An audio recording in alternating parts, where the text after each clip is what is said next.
All right, guys. I have seriously an amazing knife to talk about today. This was loaned in from my good friend Gary. And this knife is special to him, and we'll talk about that in just a minute. This is from Herucus Blomerus, and it is a custom one-off, handmade custom out of South Africa. Now, I've done a bunch of South African knives before. I've done some from Herucus before, and here's his contact stuff. Has a cool case with that, and this kind of goes in and shows through the hole, and on the inside it's got some details and information about the knife that we're going to talk about. What's super cool about this is it's Gary's first time of commissioning a knife, which is always super cool. And we'll get to the specs here in a minute or so, maybe, if we even get to that. I have it all written down, but it's not like anybody's going to rush out and buy this specific one and need to know how big it. Yeah, I don't know. I think the beauty speaks for itself, and it's got a little smudge there from my fingerprints because it's zirconium, and that's fingerprint magnet. So I'm trying to not touch that stuff. Desert Ironwood Scales. Now, I first learned about Ironwood from Eric Kramer after seeing Jim Skelton do a review on this video. I met Eric at a show, and the backspacer is Ironwood. So I had to buy it because it was a freaking amazing knife. So you got the zirconium, you've got Desert Ironwood Scales, titanium pocket clip with some more fingerprints on it because no extra charge for that. Carbon fiber backspacer, blued titanium liners that are hand filed. I mean, the symmetry between the sides with a hand file. Get out of here with that. Like, seriously, I'm blown away. Damasteel blade, which you can kind of see the pattern coming through the spine. And a great action. I mean, this is, and it's, it's got some fingerprints on there too, because you just can't keep it clean. You pull it out of your pocket, you look at it wrong, and it gets some fingerprints. And this is Hank from Sherry over at Everyday Hank EDC.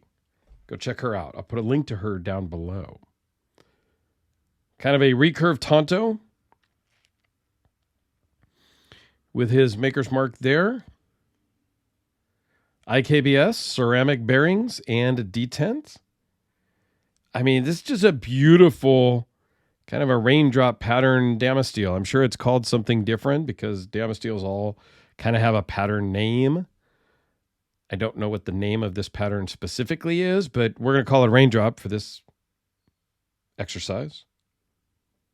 Let me grab the light, show you down inside. It's jeweled on the liners. I mean, it's just an amazing handcrafted work of art with amazing action. You don't want to have your thumb in the way. It's a good thing the flipper tab is there because it stops it from guillotining your thumb.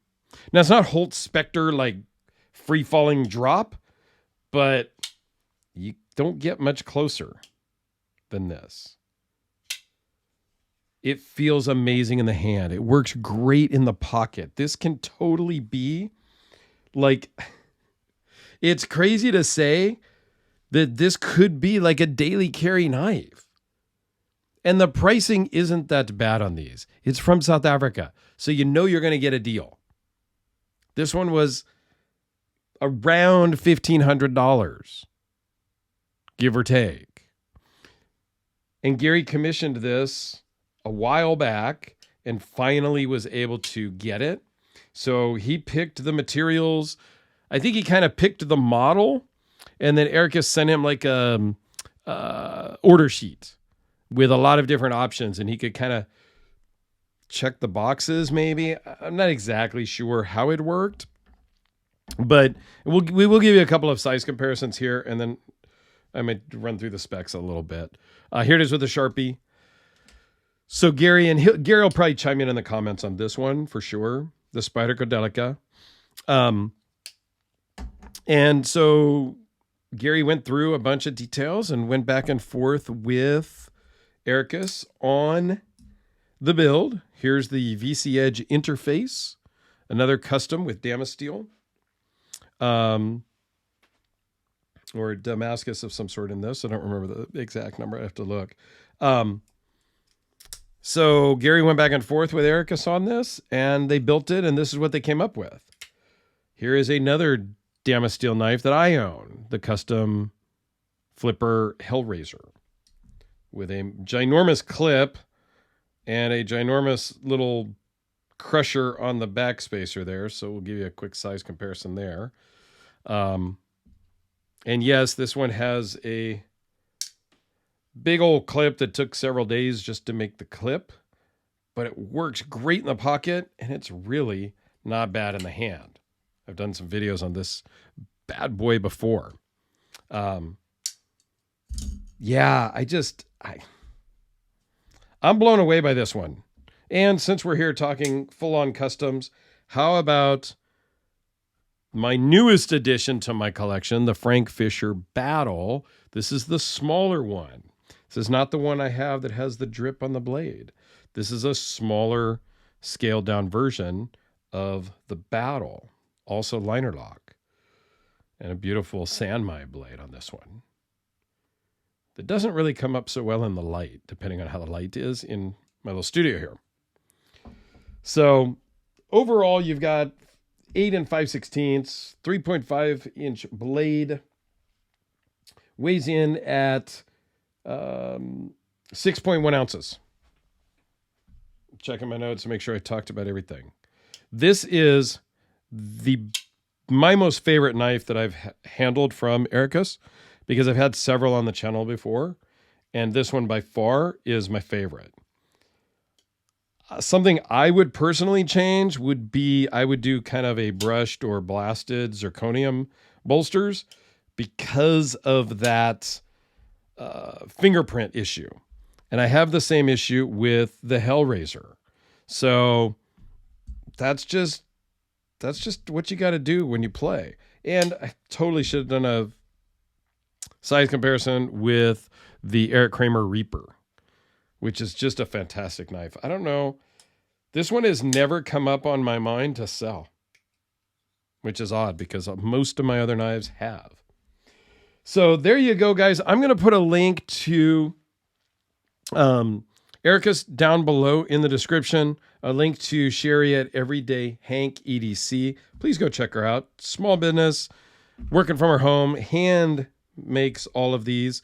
And my South African playlist up here in the corner, please go check that out, because you can really get some amazing detail and amazing prices from the South African makers. And the South African makers that I have ever dealt with, I don't own any yet, and that's a shame because I should.